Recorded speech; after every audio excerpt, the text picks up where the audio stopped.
Hi there. Thanks for tuning in to today's episode of Living with Bad Plumbing.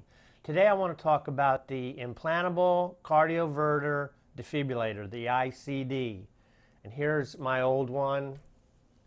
It's kind of cool. They sent it to me. I have another one put in. I had a third lead put in about 2 years ago, and this one only had 2 leads. So I don't know what the difference between 2 leads and 3 leads are other than one more lead, but the third lead worked wonders on me. I felt so much better after they had put that in. People that are good candidates for the IC are people that have bouts of tachycardia, of ventricular tachycardia, arrhythmia, ventricular arrhythmia, or that have had cardiac arrest. Now the one I have, it's a pacemaker also, so it's a defibrillator and a pacemaker, and I'm being paced at 100%. So it's kind of a dual thing. This thing's great, it really is great. I want to talk a little bit about the procedure itself. They when they do it, they keep you in overnight for the procedure in the hospital, and they put a little, usually on the left side. I'll see if you can see where mine is. You can see the outline because I'm just a skinny guy. And the kind of funny thing, when they put that in there, it gave me kind of a little bit of a man boob. So I got a man boob on the left side, and on the other side it's kind of flat. So during the procedure, they'll put you to sleep with a twilight sleep where you're out, you don't remember anything, but you're awake so they can talk to you. It usually takes 2 to 3 hours. And then after that, you're going to have a little soreness. You might have a little seepage, and it's going to be sore, and you got to be careful with this. I know you don't want to be raising your hands up over your head for like the first week, because that will pull the leads out of your heart, because they actually do put little wires inside your heart. How it works is, what happens is when the leads sense that your heart's either beating too fast or irregular, it sends a message to the defibrillator that puts it back into sync, so everything is fine, so you don't pass out or you don't die. The short-term precautions that you want to take after the surgery are swimming, lifting anything that weighs a lot. You're likely to be able to return to normal activities such as exercise, work, and sex. That's a big question that I've heard on like Facebook, that can you have sex with this? And I got a little funny story I'll tell you about when I'm done. Playing contact sports or any strenuous exercises. My defibrillator did go off once when I was having sex, and it's the only time it's gone off. And the reason it went off is because it was set wrong. It was set to have when the heart's beating too fast. And of course, when you're having sex, your heart's racing a mile a minute. The lady I was with, it shocked her as well.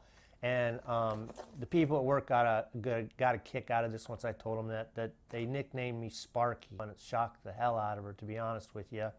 And yeah, I don't see her anymore. Some of the long-term effects that you're going to have that you want to stay away with once it's put in is, you want to stay away from the cell phones, and that's close. So I use a cell phone all the time, but I don't listen to it. I don't have it in my pocket or anything. I just so that's just something you need to be aware of. Any kind of security systems, like when you go through the airports or stores, the security systems they have in stores really hasn't bothered me.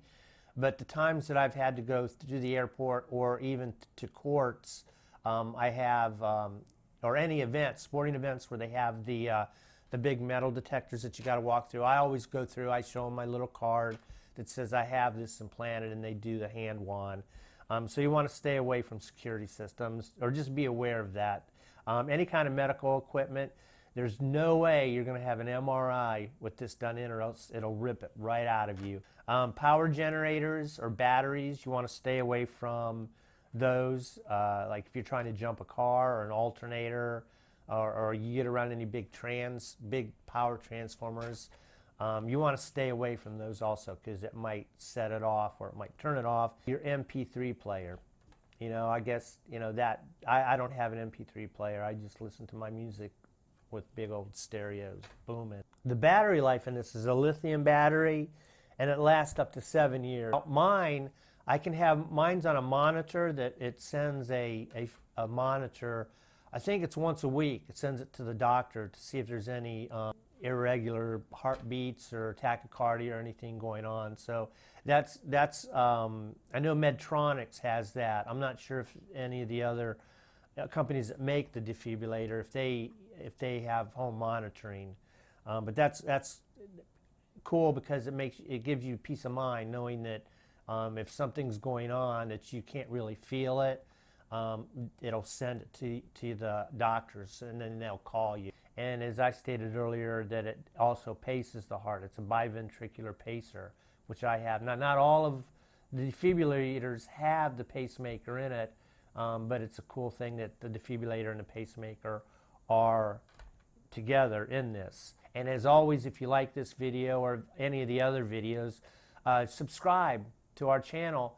I've had this heart problem since I was a little itty bitty baby, and I've pressed the odds. I'm 57 years old now.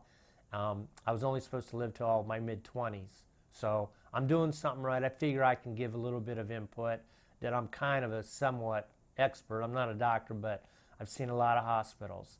So anyways, if you like these videos, subscribe to our channel. And we also have another channel on YouTube. It's called BMAX Multimedia, and it's all kinds of crazy stuff that we do on there. We do some cooking. Until next time, peace and love and easy breathing.